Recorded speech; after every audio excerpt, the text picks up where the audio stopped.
U.S. Army reservists just don't disappear. They are trained to survive in hostile environments, equipped with GPS watches and taught to signal for help.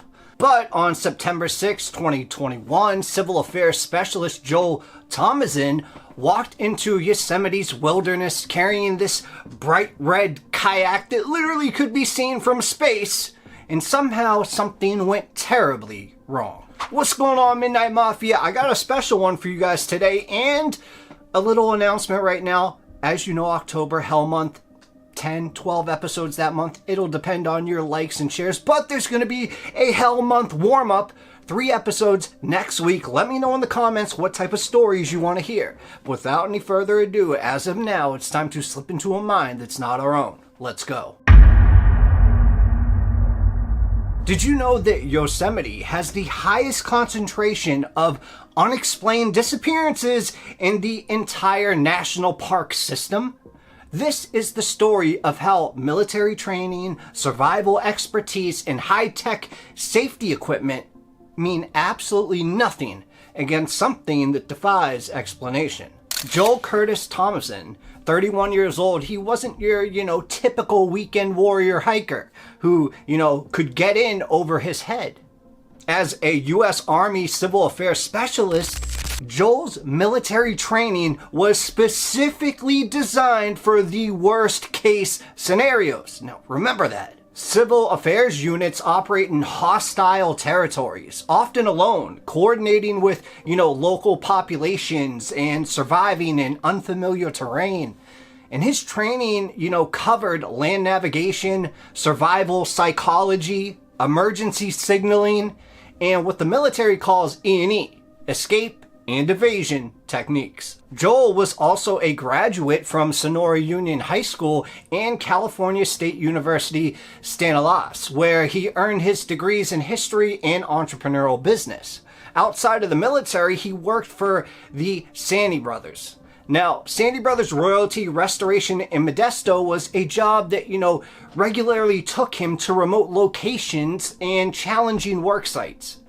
He was 5'10" with, buzzed brown hair and that lean, kind of muscular build of someone who took fitness very seriously. I mean, Joel had completed numerous solo wilderness trips without incident. He understood mountain weather. He could read terrain like a map. And he knew how to ration supplies and navigate compasses if technology failed him. So basically, he knew everything there was to know about survival situations, okay? And on September 6th in 2021, Joel prepared for what should have just been a routine trip to Lake Eleanor, a remote reservoir in Yosemite's northwestern wilderness. His equipment list read like a military survival manual, large Kelty backpack, GPS watch, and enough supplies for weeks beyond his planned return date. And most crucially, there was a bright, red, inflatable kayak designed specifically so aircraft could spot it from miles away. So Joel, he kissed his wife Amanda and 2-year-old son Titus goodbye, promising to return on September 9th. So he drove to this place called Hetch Hetchy, one of the most isolated sections of Yosemite National Park. But Joel was about to discover that in certain corners of our national parks, military training means absolutely nothing. Hetch Hetchy is unlike anywhere else in the park system, a place that was never supposed to exist in its current form. The story of this cursed landscape begins with one of the most bitter environmental battles in American history. In the early 1900s, San Francisco needed this water after the devastating 1906 earthquake, and it exposed the inadequacy of the city supply. So they set their sights on Hetch Hetchy Valley, which naturalist John Muir called one of nature's rarest and most precious mountain temples. And from there, the battle lines were drawn. San Francisco's chief engineer Michael O'Shaughnessy versus conservativist John Muir. O'Shaughnessy argued that the value could serve its, greatest good for the greatest number as a reservoir. But Muir fought desperately to save what he considered Yosemite's Twin Valley, writing passionate pleas that the valley was as well dam for water tanks and people's cathedrals and churches. But Muir lost. In 1913, Congress passed the Raker Act authorizing the dam. Construction began in 1919, and by 1923, Oshosnany Dam, a 312-foot concrete barrier, had drowned the entire valley under 300 feet of water. And what emerged wasn't just this giant reservoir, it was a landscape of granite cliffs rising thousands of feet from, dark water, creating terrain so rugged that once you're more than a mile from the dam, you're essentially alone in all of the mountains. The reservoir itself stretches 8 miles through narrow canyon walks with few trails and fewer escape routes. And since the year 2000, this area has seen a disproportionate number of complete disappearances. Not accidents where bodies are eventually found or, anything else like that. I'm talking total vanishings. People who walk in and then cease to ever exist. And local search teams even have an unofficial name for it. The Hetch Hetchy problem. But okay. At exactly 5 p.m. on September 6th, a park ranger spotted Joel crossing the steep terrain above Oshosnany Dam. Right? And the ranger could clearly see Joel's description. Buzzed brown hair, tan backpack, and unmistakably a bright red kayak strapped to his pack. Joel successfully navigated the hundreds of feet above the massive concrete dam. And the ranger watched him disappear into the wilderness beyond, heading northeast towards Lake Eleanor. That was 5 p.m. on September 6, 2021. And that would be the last time that anybody ever saw Joel Thomason alive. But what happened next would prove that Joel did not just vanish, he was erased. Okay, so when Joel failed to return on September 9th, his wife Amanda knew something was catastrophically wrong. Because Joel was meticulous about his plans, always returning exactly when promised. And if weather or circumstances, forced him to extend his trip, he would have hiked back to areas with cell service to let his family know that. And Amanda's first Facebook post on September 11th was a desperate plea. It said, "Please pray for my husband, Joel Thomason. He is missing in Yosemite National Park."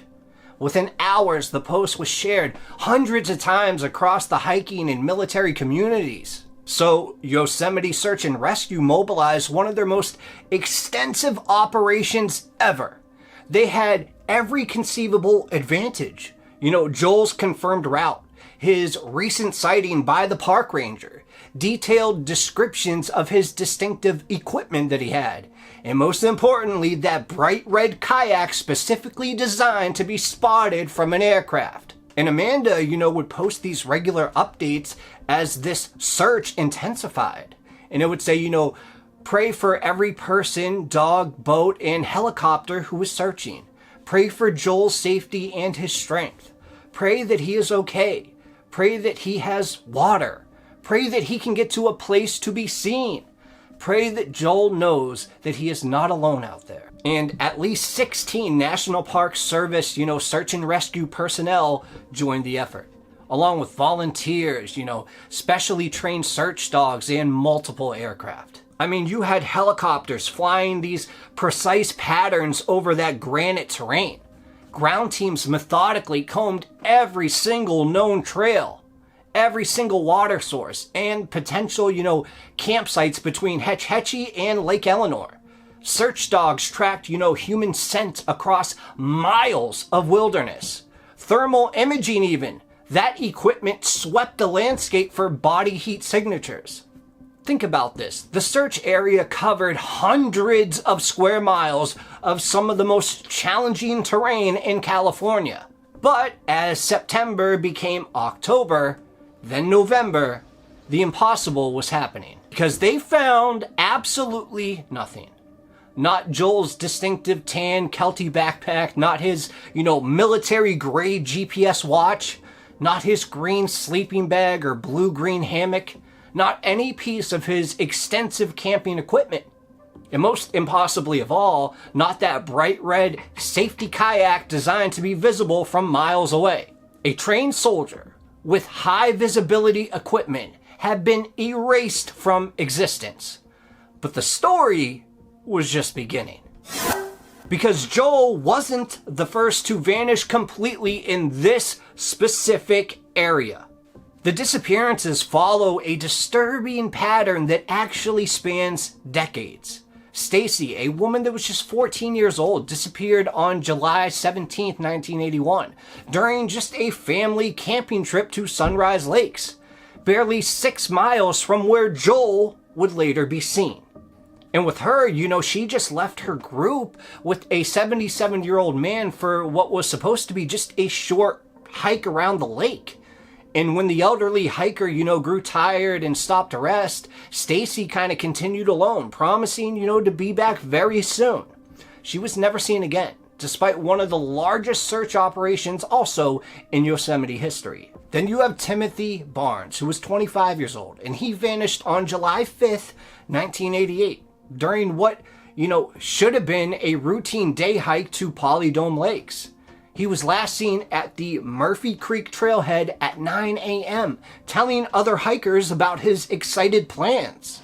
And when he, didn't return to his car by that evening, search teams found his vehicle, but no trace of Timothy. And he was 6'3", 180 pounds, wearing a distinctive white t-shirt with a red F clothing that should have been visible against, all the granite landscape that was around. It made no sense. And then we go on to George Penka, 30 years old. As you can see the theme, all these people are younger, should be in great shape. But he disappeared on June 17th, 2011, while hiking with members of his church group to Upper Yosemite Falls.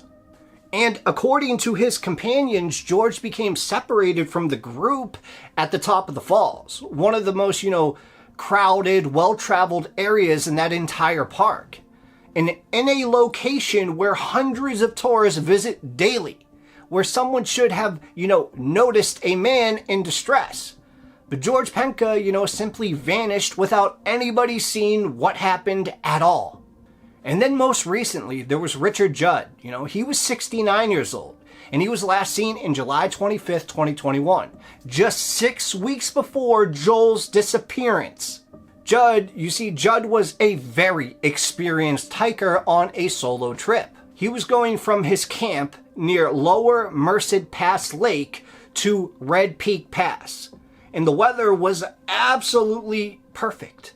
The route was well established, and Judd was, carrying all the proper equipment, like all the others, but he never returned, and no trace of him was ever found.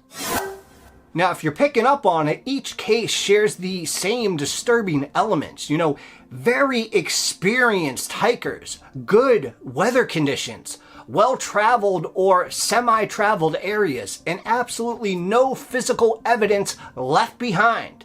No equipment, no clothing, no signs of a struggle, no explanation for what went wrong. But Joel's case would prove different in one crucial way. His equipment kept talking after he vanished. Because what investigators discovered next would change everything that they thought they knew about Joel's disappearance. The data from his equipment told a story that made no logical sense at all. And here's what investigators kept quiet for months. Joel's GPS watch didn't die when he disappeared. No. For 3 days after his last sighting, the device continued transmitting location data to the satellites. And the signals showed him stationary in an area 2 miles northeast of where the ranger had seen him. Exactly where he should be heading toward Lake Eleanor. And search teams, during that time immediately focused on that precise location, knowing his GPS coordinates now. And they combed every square foot with helicopters, ground crews, and dogs. And they found nothing. No Joel, no equipment, no sign anybody had been there. But even when they were there, the GPS kept pinging from that empty location. For 72 hours, Joel's watch insisted that he was in a place where extensive searches found nothing. And then on the 4th day, the signal stopped. So what was sending those signals from an empty wilderness? And why did they suddenly go silent? Well, by November 2021, Amanda Thomason faced a bureaucratic nightmare that compounded her grief. Though Joel was almost certainly dead, no one survives, 2 months in Sierra Nevada wilderness without equipment. California law required up to 5 years before issuing a death certificate for missing persons. And this is what really gets me, and really, on a personal note, makes me angry. Okay, because without that death certificate, Amanda couldn't access Joel's life insurance, Social Security survivor benefits, or his military death benefits, normally available to widows of service members. So she was 31 years old, alone with 2-year-old Titus, facing mounting bills with no legal access to the financial resources that should have helped her through this crisis. On December 4th, 2021, family and friends gathered at Monte Vista Chapel in Turlock for Joel's memorial service. And they were mourning a husband, a father, and soldier whose body had never been found, celebrating a life that had simply ended without any explanation or closure. Joel's sister-in-law, Danielle Marty, started a GoFundMe titled Help Amanda and Titus Bridge the Gap. The fundraiser, explained their desperate situation. And it said, though it's unlikely, he is alive, without proof of his whereabouts, Joel is considered a missing person. And in the state of California, it can take 5 years to get a death certificate for a missing person, which means his wife, Amanda, can't collect on the things normally available to help bridge the gap, such as Joel's life insurance, Social Security, etc. And the fundraising goal was modest, enough just to cover basic monthly expenses for a year, so Amanda could focus on healing and raising Titus without the immediate pressure of financial collapse. But meanwhile, volunteer searchers refused to give up. In 2022, experienced hikers organized additional search efforts specifically timed to coincide with spring snowmelt. And their strategy, was based on a grim but logical hope that melting snow might finally uncover some of Joel's equipment, or that spring runoff might wash his distinctive red kayak downstream into Lake Eleanor, where aircraft, could finally spot it. And these civilian searches covered areas that official teams hadn't been able to access during winter conditions. But even these targeted seasonal efforts yielded absolutely nothing. But something unprecedented was about to happen that would transform Joel's case from mystery to actively investigated. In late 2023, the FBI quietly took over Joel's investigation from the National Park Service. And of course, there was no press release, no announcements, but federal court records show the Bureau assumed jurisdiction and began conducting their own interviews and evidence reviews. Just to let you know, the FBI doesn't handle missing persons cases. They get involved when there's evidence of federal crimes, interstate elements, or factors, suggesting something beyond hiking accidents. And when questioned, park officials cite jurisdictional issues, but former rangers speak off record about, unofficial policies around Hetch Hetchy. Instructions, to avoid certain areas and leave them alone. Radio dead zones where equipment fails inexplicably. And they mention something else that's not in the official reports. Joel wasn't the only person whose GPS kept transmitting after they vanished. Here's what makes Joel Thomason's disappearance truly impossible, and proves that even trained soldiers can't survive this path in Yosemite. First, Joel was a U.S. Army reservist trained to survive hostile environments. He carried military-grade equipment and weeks of supplies. He possessed survival skills most civilians will never develop. Second, he carried a bright red inflatable kayak designed to attract attention from aircraft miles away. And in 4 years of helicopter searches covering hundreds of square miles, that kayak, designed to be seen from space, has never still been found. Third, Joel's GPS watch transmitted for 3 days after his disappearance, showing him in areas that search teams found completely empty. This would suggest that he survived the initial incident, whatever it was, and was alive for 72 hours with functioning equipment, but somehow remained invisible to massive search efforts in that exact location where the GPS was going off. And there's been other stories exactly like this, with people that were basically invisible to search parties. So the watch that should have led rescuers directly to him went silent in terrain that had been searched repeatedly. But today, Amanda has rebuilt her life. And when she speaks about Joel, her message is consistent. There are places in our national parks that are not safe. The FBI continues investigating why trained soldiers with GPS watches will walk into Hetch Hetchy wilderness and vanish more completely than if they ever existed. And somewhere in that, granite wilderness, Joel's bright red kayak, designed to be seen from space, remains hidden, along with the answers to many impossible questions. If a U.S. Army reservist with survival training and high-tech safety equipment can disappear this completely, what does that mean for the rest of us? But like I said, Joel isn't the only one. 3 other experienced hikers have vanished on this same exact trail in the past decade. So should we investigate what really happened to Stacey Aris, Timothy Barnes, and Richard Judd next?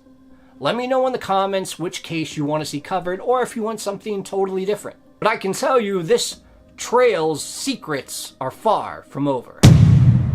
If you have any information, please still call this number. In Midnight Mafia, I want to say thank you. This is an important case that we just did. But also there's another case that's extremely underrated, and I think you guys need to check it out right now. That's all I got for you guys today. I wish you the best. I'll see you next time. Cheers.